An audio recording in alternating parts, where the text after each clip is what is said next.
Dobrý večer, je 10. marca roku 2014. Od mikrofónov v štúdiu Banskej Bystrici sa vám prihovára Norbert Lichtner. Ak Boh dá, tak tu budeme dnes minimálne do 23. hodiny. Na dnešný večer máme pripravené dve témy. Jedna z nich je, ako sa robia ankety a prieskumy verejnej mienky. Mojimi hostiami budú slečny alebo pani Monika a Lucia, ktoré v takejto firme pracovali. Samozrejme, celé mená uvádzať nemienia alebo nechcú, pretože vždy tam ešte pretrvajú nejaké problémy. Podrobnosti sa dozvieme za chvíľku. No a môjim druhým hosťom bude pán Peter Dusík, ktorý je poslucháčom. Minule ste sa pýtali, že keď niekto poslucháč chce si sem prísť a urobiť si reláciu o niečom zaujímavom, tak samozrejme toto je jeden z ďalších dôkazov. A téma bude porušovanie základných ľudských práv na Slovensku a tiež sa pozrieme na to, aká je ideológia strany Smer SD. Tak, a ja by som, musím si tu povyťahovať veci. Chcel by som privítať moje prvé dve hostky. Moniku, dobrý večer. Dobrý večer prajem všetkým. A Luciu, dobrý večer. Takisto dobrý večer prajem. Tak, dámy, tak vy len trošku vás požiadam na začiatku, aby ste priblížili poslucháčom, jaká firma, o čom, čo vlastne robila, čo mala v pracovnej náplni a či tam ešte stále pracujete, alebo ste tam iba pracovali. A potom môžeme rozvinúť ďalej tie problémy. No tak dovolím si možno začať ja na úvod. Už tam nepracujeme. Pracovali sme. Ja som pracovala ako operátor supervízor a teda Monika pracovala ako manažer. Nepracujeme tam aktuálne, v tejto dobe sa s touto spoločnosťou súdime ako bývalí zamestnanci. Súdite sa o čo? Súdime sa o nepravoplatnú výpoveď. K tomu sa potom dostaneme vlastne, ako to celé vzniklo. Dotvára to takisto obraz o tej spoločnosti, ktorá robí okrem iného aj volebné prieskumy. Dobre, chcete k tomu, Monika, chceš k tomu niečo ešte doplniť? V podstate Lucia povedala správne, na externých call centrách, ktoré si zaoberá prácou typu rôznymi prieskumami, telemarketingom, aktívnym, pasívnym. A jedná sa teda o to, že ako Lucia nadvodila tému, spôsoby prieskumov pred rôznymi typmi volieb od komunálnych cez prezidentské sú veľmi zaujímavé, ako aj výsledky. Dobre, je táto agentúra alebo táto firma je známa aj obyvateľstvu, alebo to robí len nejak potajme? Ja mám skôr pocit, že robí ako nejaká outsourcová, to znamená ako podporná agentúra nejakej známejšej možno. Predpokladám, že maximálne v Bratislave Bratislavčania môžu poznať, pokiaľ cestuješ v Bratislave MHDčkou, teraz sú tie moderné autobusy a bežia tam väčšinou headlineové správy plus nejaké zaujímavé videá v televízore. Takže tam som vlastne na základe toho aj zaregistrovala, že teda robili okrem iného, to už teda v tej dobe sme neboli zamestnanci tej spoločnosti, aj súčasnému premiérovi, čiže Ficovi. Prieskum to bolo vlastne pred 4 rokmi, ako sa mal dostať opäť do parlamentu.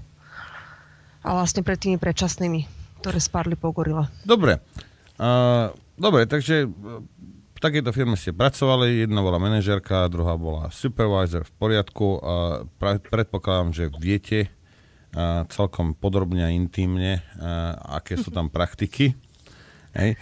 Až moc dobre. Dobre, no však ale poslucháčov zaujíma hlavne to, ako sa povedzme, dobre, tak idete robiť prieskum teraz, ja neviem, máme tu nejakých, čo ja viem, cez 10 kandidátov na prezidenta, alebo ak teraz tam nepracujete, tak proste normálne mali byť voľby do parlamentu alebo nejaké komunálne voľby. Akým spôsobom sa robí ten prieskum? Teda? Tak ja za seba môžem jeden konkrétny. Keď ma odstrelili, už ti nepoviem, ako sa ten chlapík volal, bol to nejaký lokálny poslanec v Rimavskej Sobote. Boli komunálne voľby, no a milý zlatý prišiel do call centra, teda, že si zajednáva kampaň. My sme tak aj trošku pozerali na ňu, že čo to po nás chce. Lebo teda prišiel už s hotovou databázou. Čiže v prvom rade, keď sa bavíme o call centrách ako takých, to už je jedno, či je to prieskum, či je to predaj, čokoľvek. Ako náhle si niekde ako zákazník alebo ako občan si proste v systéme zaregistrovaný, zabudne na ochranu o osobných údajoch. To je prvá téma číslo 1, pretože s tými databázami sa obchoduje, kupčí, lietajú tam veľké sumy. No ale teda tento pán prišiel s tým, že on má vlastnú databázu. No a dočkaj, že ťa preruším, inak sorry, musím poslucháčom pripomenúť, áno, alebo oboznámnik, že sa mi zdá, že budúci pondelok tu mám pána, ktorý sa zaoberá biometriou a ochranou osobných dát. Tak bude to zaujímavé. Dobre, nech sa páči. Dobre, rada si vypočujem. No a teda tento pán prišiel, ten poslanec mestský, už s vlastnou databázou. Nebudeme si klamať, bola to databáza občanov mesta Rimavská Sobota a priláhlých dedín, patriacich do toho okresu. Čiže reálne zneužitie údajov. Počkaj, on ako prišiel normálne, že mal na kľúči, mal nabuchaných všetkých. Áno, hej? Áno. Prišiel na USB kľúčiku, mal pekne kontakty. A kde sa on k tomu dostal? Tam bolo všetko. No, môže byť, že kroniky, môžu byť nejaké, ja neviem, máš súpis obyvateľstva, takže predpokladám, že z takýchto nejakých zdrojov čerpal, čo sú ale skôr pre štatistiky, pre sledovanie, ja neviem, pohybu ľudí, zamestnanosti a tak ďalej. Proste to nie sú údaje, s ktorými by on mohol prísť do nejakej súkromnej spoločnosti, mať ich na vlastnom médiu a priniesť ich, že nech sa páči, volajte. Proste tam boli rodné čísla, tam boli adresy, mená, priezviská, telefónne čísla, áno. Všetko. No a teda, že chce spraviť prieskum, že aké sú jeho šance. Dosť agresívne sa stávala tá kampaň, dokonca teda ja som osobne robila na to call script, bolo mi z toho nablitie, ale teda robili sme, volali sme, bol veľmi nepríjemný aj v tom zmysle, že nemal problém v priebehu týždňa prísť a kedykoľvek sedel vlastne v call centre a počúval nás online, ako voláme a ako teda vytrieskávame tie údaje. Mal tam nejakého protivníka a dokonca sa tam kládla aj otvorená otázka, či budú voliť toho druhého človeka, ak áno, prečo a prečo nie jeho. No a už zbytok potom vlastne, čo sa nám nepodarilo vytrieskať, lebo tak ľudia samozrejme reagovali. Počkaj, teraz toto... Vy ste sa pýtali ľudí, že teda, dobre, tento Jožko Mrkvička, teda on tam sedel a počúval, ako vám ľudia odpovedajú, prečo ho nechcú voliť. To znamená, že on proste mal informácie od ľudí a mohol ešte pred tými voľbami proste porobiť zmeny tak, aby ho tí ľudia mohli voliť. Áno. A chápem to správne. To je bohužiaľ bežná prax. Tak toto funguje. Plus to už nehovorím o tom, že veľakrát to býva aj o tom, že kto zaplatí, ten sa vezie, čiže čo sa nevytrieska číselne takto a nevyzistí a nedá sa uhrať dopredu, tak potom sa vlastne manipulujú voľby, ale v podstate o tom už sú aj naučné videá. Dobre, a Monika? Chcela si upresniť? Ja by som to tak trošku upresnila, tú ľudskinu interpretáciu. Bolo to naozaj o tom, že tie call scripty museli byť postavené cieľene. To znamená, že ja by som si dovolila tvrdiť, že nepriamo navádzali ľudí na odpovede, ktoré boli nevyhnutné pre štatistické spracovanie údajov. Áno. A hlavne bol to jednoznačný prieskum individuálneho človeka na to, aké má šance uspieť, aké má preferencie. A štatistickým údajom, ktoré sa museli odovzdávať, tak vlastne tie odpovede boli nastavené tak, aby tie preferencie vychádzali v jeho prospech. Počkaj, nie odpovede, otázky. Aj odpovede, pretože dôležitá bola odpoveď na otázku. Nie dôležitá bola otázka, dôležitá bola odpoveď. Vieš, veľakrát si mal postavenú tú otázku ako uzavretú, čiže mohol si povedať iba áno, nie vlastný názor. Napríklad aj takto sa to dá docieliť. No dobre, ale vieš, zase v tej otázke, tak nie sme malé deti, vieme, že tú otázku vieš, v tej otázke dokážeš podsunúť vlastne tú odpoveď, alebo to, čo chceš počuť. A toto sa robí. A na základe tohto potom sa... dobre, tak toto bolo pre nejakého poslanca tam v Rimba Somba. Keďže... Dobre, ja zase si dokážem predstaviť, že keď to na lokálnej úrovni niekde tam Pánu Bohu za chrbtom v Rimavskej dokáže niekto urobiť, tak asi to tieto vládne strany robia takisto. To je iba moja domnienka. Možno to nie je pravda. Aj možno ten v Rimavskej je väčší frajer než Fico. Pochybujem, ale... budíš, hej. No a dobre, a keď nebudeme brať tento prípad, ale budeme brať teda prípady, povedzme, prieskumu verejnej mienky v nejaké preferencie pred voľbami, to sa robí ako? Tam možno už skôr by vedela Monika priamo, lebo vieš, ja ako supervízor som väčšinou prišla do kontaktu len s tým, že tu máš toto odrobiť a takto to treba spraviť. Dobre, Monika? Tak úplným štandardom je dohoda medzi prieskumnou agentúrou, respektíve, aby som to upresnila, medzi šéfom prieskumnej agentúry a medzi tým, kto chce ten prieskum vykonať. Nie vždy sa to deje úplne štandardným spôsobom. Je stanovený cieľ. Počkaj, nepočuli sme ťa dobre. Je stanovený cieľ na čo? Čo je potrebné zistiť. Aha. Áno, čiže ide o to, že ja chcem vedieť, či niekto má šance väčšie ako ja, alebo nie. Uh-huh. Koľko ľudí, alebo koľko potenciálnych voličov má záujem od niekoho iného ako o mňa, hej, v úvodzovkách. Uh-huh. A čo ja s tým viem urobiť.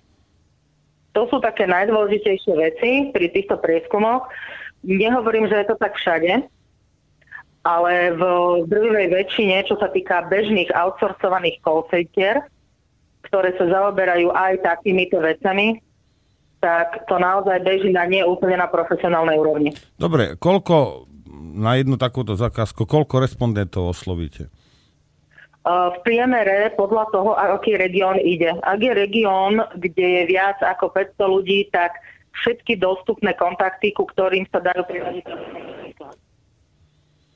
Pokiaľ je to väčší región, tak sa snaží vybrať nejaká vzorka, povedzme 1000 respondentov a snažíme sa dovolať takýmto ľuďom. Je tam dané, že minimálne 3 volania musia byť na jedno číslo. A to pridáte sa robí aj 5 až 7. Počkaj, akože 3 volania na jedno číslo? No, pokiaľ sa nedovolá, že si to nikto nedvihne, tak minimálne 3-krát sa musíš pokúsiť zavolať na to číslo. A väčšinou to funguje systémom, že vyhodia ťa dverami, vrátiš sa oknom, čiže povie ti, veľa ľudí nevie treba spovedať, nie, už mi nevolajte, len chcete mi na nervy, tak ti povedia, neviem, som v obchode, hoci čo, preplánuješ hovor a voláš do aleluja tým ľuďom, až pokiaľ ťa už naozaj niekam nepošlú do teplých krajov. A stáva sa to? Na bežnom, ako na bežiacom páse. Napriek tomu to robíte teda, hej? Bohužiaľ áno. Už robí sa to, my dve už nie. Ale vtedy áno. Áno, dobre, ja to chápem. Dobre, no a takže ten prieskum, ktorý urobíte, tak ten odzrkadluje teda realitu, alebo neodzrkadluje realitu? Prvotné výsledky áno, štatistické spracovanie nie. No počkaj, ja som Janko z Hornej Dolnej, toto na mňa nevyťahujú takéto veľké slova, že áno. Tak dobre, takže vy spravíte ten prieskum, tam si začiarkuješ, že ja neviem, Jožka Mrkvičku chcú, ja neviem, 500 ľudí a Ferka chce 800 ľudí a tak ďalej. Všetko máš vlastne tie údaje, ty pozbieraš poctivo, no a potom to cudzie slovo, čo to bolo? Štatistické? Tak potom tú štatistiku ako robíte? To by ma zaujímalo. Ľudská ideš. Štatistiku, no, tak niečo sa dá ako reálny údaj a ten zbytok sa dorobí. Ja to poviem na základe tých posledných komunálnych teraz, čo boli. Počkaj, vieš čo, sorry, ale zase povieš mi, že a zbytok sa dorobí. Ako sa dorobí? Čo sa robí? Ja toto nechápem. No, vyprofilujú sa percentá, ktoré reálne neexistujú, pretože niečo šupneš z toho, ešte raz, vyprofilujú sa čo to znamená, že sa vyprofilujú percentá? Pozri sa, vidíte nejakých 20%, treba z prieskumu. A teraz ty tam šupneš ešte do tej štatistiky treba z nejakú časť, nejaké percentá z toho, čo si sa nedovolal, nejakú časť, čo ti to nezdvihli. Proste skreslia sa tie údaje reálne. Tých, ktorým si sa nedovolala, tak ho priradíš k tomu, že áno, bude Jožka Mrkvičku volať. Hej? Áno. Teda voliť. To si zober, že teraz vlastne posledné komunálky 80% ľudí, alebo aj keď sa robia tieto preferencie, 80% ľudí zhruba nechodíva voliť. K voľbám chodí v priemere tých 20-25%, ale Smer má 40%. Tak ja sa pýtam, že z čoho? No z tých 20, nie? Alebo ja neviem. Alebo z toho, čo ste obvolali. Asi. Je to také umocnené číslo. Áno. Dobre, a teraz... dobre, takto ja to musím to nejakým spôsobom pochopiť. Jožko Mrkvička si teda, nebudeme hovoriť, že Robert Fico, to je blbosť. Jožko Mrkvička si u vás teda objednal prieskum, či ho niekto bude voliť. Hej? A teraz on dostane tu tie reálne čísla, že iba 20% a povie vám, že no dobre, tak to dorobte na nejakých 24, alebo vy sa už ako firma snažíte dať čo najlepšie. Bez jeho vedomia. Ja by som odpovedala, Ľudka. Je to o to, že nie len kvôli firme. Čo je dôležité v tom prieskume? Ide o to, aby ten človek preukázal, že je preferovaný. To znamená, že on s týmito štatistikami vyjde von na povrch, že sú to preferencie, tieto poskytne médiám a robí v podstate nepriamy marketing. No jasne. O tom hovoríme. Dobre. Ale reálne na základe tých naozaj surových reálnych čísel, ak má dosť času, tak on vie, že ja neviem, musím vybehnúť na východ, slúbiť im tam, ja neviem, vyššie sociálne dávky, alebo im slúbim, ja neviem, že im tam spravím zase nejakú, ja neviem, nejaké futbalové ihrisko. Proste, že si ešte vie trošku zdvihnúť tie preferencie, že vie, kde mu to pokulháva, v ktorých regiónoch. Ak nie, tak potom, ak už nemá čas a vyjdú mu zlé čísla, tak si ich vie skresliť a vyjde s nimi ako toto je ten berný zákon. Dobre, ale pod tými číslami vlastne je tá vaša firma podpísaná. To nikto nevie. To vie len zadávateľ zákazky. Asi tak, to verejnosť nevie väčšinou. Ani sa nemá šancu ako dostať ku týmto výsledkom. No dobre, ale tak vieš, ako nás neoslovili títo podvodníci, takí, jak ste vy boli, ale keby ste teraz prišli za mnou a povedali ste, že zverejni tuto, spravili sme prískum, hej, a ja neviem, Jožko Mrkvička má 42% a ten má 58%, a ten má 114%, alebo ako Američania 110%. Vy ste kto? Jak ste k tomu prišli? Vieš, to sa chcem spýtať, že aspoň tie médiá sa musia tej vašej, alebo toho Mrkvičku, ktorý tam ide to tam zaniesť, sa musia spýtať, že odkiaľ to má. Ono to vie jednoducho. Mám spravený prieskum, toto sú čísla, odovzdá tabuľku v Exceli s krásnymi kontingenčnými vzormi a dovidenia. To je celé. Dočkaj, tie médiá to nezaujíma? Nezaujíma. Nie. Tu by som možno prešla teraz v tej druhej časti problému. Trebárs pán riaditeľ, konateľ tejto agentúry čelí trestnému oznámeniu a súdi sa vlastne s bývalými zamestnancami. Koho toto trápi z tých médií? Že tam asi niečo nebude s jeho bezúhonnosťou OK. No dobre, teraz sa vás chcem spýtať. Jeden z týchto prezidentských kandidátov normálne zverejnil, že mu jedna takáto agentúra, pre akú ste pracovali vy, ponúkla, že proste mu potiahne percentá vyššie, ak za každé percento chceli 15 000 eur. Hej. Dalo sa u vás kúpiť nejaká takáto... Alebo ste to robili normálne len za maloobchodnú cenu, ktorú ste mali uvedenú? Toto tak asi Monika bude vedieť, ja do tohto som nevidela. V podstate ani jeden konateľ takéto outsourcovej spoločnosti nedá takéto informácie svojim podriadeným, hej. Ale faktom je, že sa to odrazí napríklad na výplate, alebo na druhej strane sa to neodrazí. Respektíve sa to odrazí na destinácii riaditeľa, kam ide na dovolenku. Napríklad. Hej. Nie, naozaj tieto sumy nie sú od toho, že koľko percent teraz kto napíše. Tam idú naozaj tomuto zadavateľovi reálne čísla. Čo už on si s nimi urobí, už nikoho nezaujíma. Dobre, takže ten zadávateľ proste, no tak a na čo... Rozumieš, tak na čo chodí vôbec za vami, tak si to môže byť zase malička, nie? Chápeš, ja sa na to pozerám ako obyčajný. Tak je to ako cestovať, alebo schovávať niekde peniaze za daňových poplatníkov, ktorí mu zaplatia cestu hore-dolu. Dobre, ale podľa toho, čo hovoríte, ja teraz neviem, či to správne chápem, on vlastne zabije dve muchy jednou ranou, pretože on si dá urobiť teda ten prieskum, hej, to znamená, že akože on ho zadal, ale že či už čísla, ktoré od vás dostal a ktoré dá médiám, či sedia, to už je vedľajšie. A na druhej strane v skutočnosti on zistí, kde ho tlačí topánka a môže si to skorigovať v tom, ktorom regióne. Chápem to správne? Správne. Takže to je dobrá investícia celkom. No, hlavne to vidia lacno a zvýšok dostane jemu. Dobre, a stalo sa vám niekedy, že niekto z týchto médií, vieš, týchto ako špičkových na svetovej úrovni, jak je SME, Markíza, že či obrátili sa niekedy na vás, že ako Počúvajte, tuto Jožko Mrkvička sem prišiel s nejakými číslami. Robili ste ich? Nie, nikdy v živote. Nikdy sa vás na to nespýtali?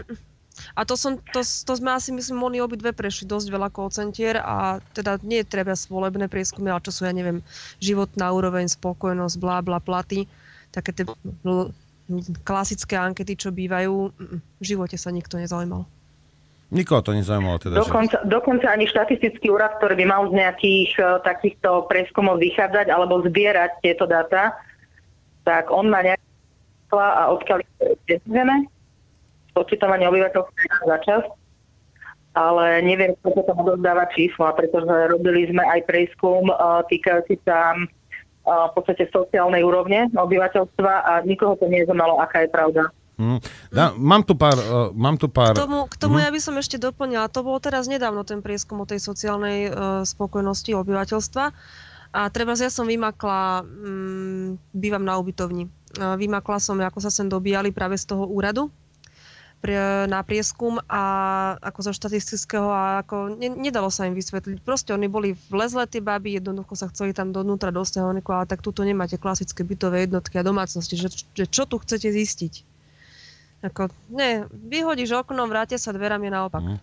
Dobre, máme tu pár e-mailov, tak ja vám ich prečítam. Damian sa pýta, neviem, či je to správna otázka, ale skúsim. Ak prieskumové spoločnosti manipulujú volebné prieskumy, máte nejaké približné odhady, ako veľmi to manipulujú, alebo inak, o koľko percent hlasov môžu pridať takému Jožkovi Mrkvičkovi vo volebných prieskumoch? Do tohto asi Monika sa bude... Vieš, Monika, čo myslím? Že keď rozumiem. Koľko je, povedzme, tých mŕtvych duší, ktoré nezodvihli telefón, že ste tam schopní prihodiť? Čo sa týka databáz, štandardom pri prieskumoch telefonických alebo marketingových, alebo aj aktívneho marketingu, platí, že približne 10% je odpad. To znamená, že nevieme dovolať neexistujúce čísla a tak ďalej. Čiže ak dostaneš databázu približne s 1000 číslami, tak počítaj s tým, že stovka... Počkaj, zmizla si nám. Poď ešte raz. Áno, no, že stovka z toho, čo? Že v podstate, ak dostaneš približne 1000 kontaktovú databázu, tak približne 10% je ten odpad, čo sú neexistujúce kontakty. Dobre, a tie sa dajú prihodiť potom k tomu? Potom ďalších tých 90% sa snažíš obvolať a za určitý čas, lebo to je tiež dôležité, koľko máš na tú kampaň, obvoláš približne 3/4 z tých aktívnych čísiel. Čiže ak si to rozoberieme na drobné, tak približne zo 700 kontaktovaných ľudí on si približne 200 hlasov nejakým spôsobom môže upraviť. Dobre, ale to je strašne veľké percento. To s tým už nepomôžem. Takže, vieš, tak potom je to o čom, vieš, tak potom, keď je to 1000 ľudí a povedzme 300 povie, že bude voliť mňa, hej, a tam máte 100 alebo 200 mŕtvych duší, tak môžete povedať, že 50% ma bude voliť. Rozumiete? To je secakremenský rozdiel. Alebo 10% a 30%. Veď to je, rozumieš, tam máme toho, čo nie je úžerník, ale pomáha ľuďom si kupovať televízie, aby mohli si teda, aby mali poriadnu obrazovku, cez ktorú im vypláchnú mozgy, hej, tak ten potom podľa toho, čo hovoríte, by mohol mať teoreticky 10, ale keď takto mŕtve duši sa príde, tak má 30. Napríklad. Správna matematika. Dobre, tak ja som len chcel vedieť, že tento sa pýta, že či to nebol náhodou prezidentský kandidát Šimko z tej Rimavskej. Nie, to bol nejaký lokálny politik. Už teraz, keďže Šimko kandiduje, viem priradiť menu, určite to nebol on. To bol nejaký taký mladý lokálny proste za poslanca, že či sa dostane na ryžu, alebo sa nedostane na ryžu. Dobre, pýta sa, nepodpísal sa. A to tie žaby v tomto spolupracovali, nešli s tým na políciu a ešte aj hovorili, že teda ostatným žabám, že aby to robili tak, ako oni povedia, prečo tie žaby nesedia v base, veď oni sú súčasťou tohto systému. No, na toto si dovolím odpovedať ja, tomu žabiakovi teda, s dovolením. Keď nemáš s prepáčením čo žrať, tak robíš to, čo príde, to je bohužiaľ. Ďalšia vec, za seba minimálne, čo môžem povedať, ja som sa snažila vždy vyhýbať takýmto kampaniam, ale nedá sa tomu vyhnúť úplne, lebo každé jedno call centrum robí nejaký prieskum, okrem toho, že niečo predáva. Takže, no a zober si, že koľko takých, to by dosť veľa ľudí na Slovensku sedelo, ani basy by asi nestačilo, lebo tých call center je jak maku. A ja by som na toho Žabiaka povedala, že ak by pozorne počúval od začiatku, tak by prišiel na to, že sme hovorili, že nepracujeme v tejto spoločnosti a žalovali sme zamestnávateľa. Áno, dobre, asi tak. Pekný deň. Marek sa pýta, prečo sa robí prieskum iba na 800 až 1000 ľuďoch a prečo sa nerobí na vzorke aspoň 15-20 tisíc ľudí? Ako pozor, sú aj také veľké kampane, ale to už potom volávajú väčšie call centrá, alebo si to rozhodia viaceré call centrá. Takže môže byť, že aj v rámci tohoto o tej spoločnosti, o ktorej sa bavíme, že robila aj pre Fica prieskum. Takže predpokladám, že to nemali iba oni, pretože to bolo dosť maličké call centrum. Jasne, tak rozhodia to viacerým. Ale tak dobre, ale tak či už sa 200 mŕtvych duší hodí, vieš, na 18 call centrách dohromady, alebo iba na jednom, to je úplne jedno, nie? Pokiaľ tá... Ja by som povedal, že tamto možno ide aj geometrickým rádom. No tak potom to je ešte horšie. To je ešte horšie, lebo vieš, oni sú rôzne, tie databázy, to bývajú rôzne staré databázy nejakých neexistujúcich spoločností, to bývajú takto zneužité treba z registre obyvateľstva a tak ďalej. Ako. Dobre, koľko tuto ešte je otázka, že koľko, povedzme, keď ste dostali databázu tam od toho Soboťana, keď bolo, povedzme, 1000 ľudí, koľko on za to cvakol, že obvoláte 1000 ľudí? Čo to tak stojí? Toto ja netuším. Monika? No nie, tak vieš, ak by som náhodou chcel, alebo poslucháči chcú do politiky ísť, tak aby vedeli, čo si majú našetriť z tých 300 eur, čo dostávajú mesačne. No tak keby chceli ísť do politiky, tak v prvom rade hodne dobrej zázemie za sebou, aby sa neobjavili v tej base. A v druhom rade, čo sa týka oficiálnej sumy, sú to bežné sumy za buď sa dohodne na dĺžke hovoru, buď na počte kontaktov, za nejakú sumu. Príklad teraz poviem, hej, nie vždy, ale napríklad boli, 3 slovenské koruny za jeden kontakt, ale spravený, to znamená dovolané, vyplnený dotazník. Alebo dávali len 50 halérov, záviselo od počtu. Hej. To boli oficiálne sumy. Neoficiálne ti neviem povedať, koľko sa konateľ dohodol so zadávateľom. Jasne. Podľa toho pána konateľa, ja skromne za seba usudzujem, zadarmo to nerobil, lebo teda pán bol značne na peniaze. Dušan sa pýta, že či náhodou ste nepočuli niekde, že ako to bolo, keď bolo referendum o vstupe do únie, že keď stále chýbali percentá a nakoniec sa našli, že kde sa asi našli? Asi skôr otázka na Moni. No. Ale dobre, ale zase vlastne, Dušan, ty sa nepýtaš na prieskum, ty sa pýtaš na referendum a to asi tieto dievčatá nepočítali však. Toto asi nie, ale vzhľadom k bežnému štandardu, ktorý sa deje, tak myslím si, že Dušan si to môže vypočítať. Aha. Dobre, ten, čo písal, prestaň vypisovať nadávky, alebo ti bloknem e-mail. Tak, dobre. A pýta sa, no tá druhá slečna je na telefóne, jedna je na Skype, druhá je na telefóne a ak máš nejaký lepší systém, môj zlatý, tak ak si niekde v Nemecku alebo niekde, tak kľudne sa pozbieraj a pošli nám sem niečo lepšie. Tak. Dobre, takže keď to, čas nám pomaly vypršal, keď to zhrnieme, tak dá sa s tými číslami, teda dajú sa štatisticky ošetriť, hej? Aby to vyzeralo priaznivejšie, ako v skutočnosti je.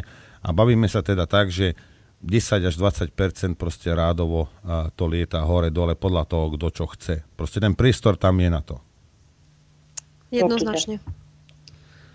Dobre, máte ešte niečo k tomu svojmu zamestnávateľovi?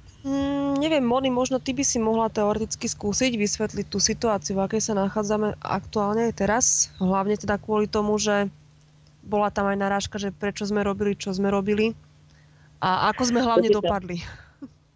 No, podstatou celého je bežné outsourcové call centrum formou právnickou, formou SRO.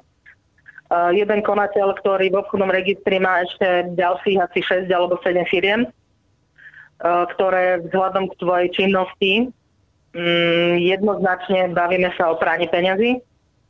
Ďalšia vec, že legislatíva tohto štátu umožňuje, že máte jednu firmu, tá je žalovaná, zrušíte ju, zmizne IČO, vytvoríte druhú, môže ďalej fungovať. Ľudia prichádzajú o prácu, tento zamestnávateľ vyvolal konflikty medzi vlastnými zamestnancami a v podstate sme sa ocitli v situácii, že buď odídeme dobrovoľne, keď sme nesúhlasili s vecami, alebo na silu. A pokiaľ aj odídeme, tak buď odídeme len s mesačným platom, alebo v zmysle zákona nám odstupné.